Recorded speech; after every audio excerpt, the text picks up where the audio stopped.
প্রিয় শিক্ষার্থী, এই সমস্যাটা এসেছিল সকল বোর্ড 2018-তে। তোমরা খুব সহজেই এটা পারবে। দেখো একটু বুদ্ধি খাটাও। বলছে 4, 8, এরপরে আছে সি। সি মানে কোন সংখ্যা বলো তো তাহলে?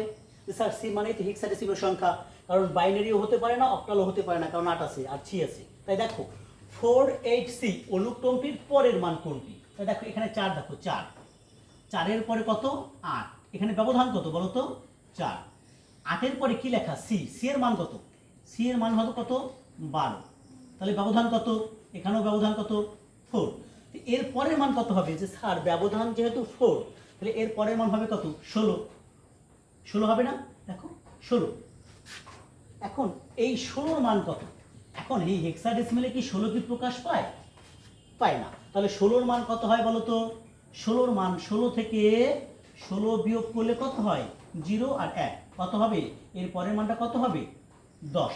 এখানে কোনটা হবে উত্তর? দেখো তো এটা। আমি কি বলছি বুঝতে পেরেছি এটা কিভাবে করেছি?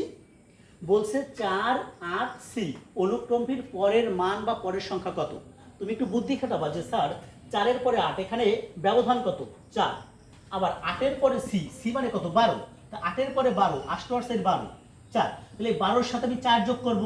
এই 12-র সাথে যোগ দাও 4 সমান সমান 16 হয়। তাই হেক্সাডেসিমেলে তো 16 বসে না। 16-র মান কত হেক্সাডেসিমেলে? হেক্সাডেসিমেলে 16-র মান 10। তাই 16-র মান কি হবে? 10। বুঝতে পেরেছো? ধন্যবাদ।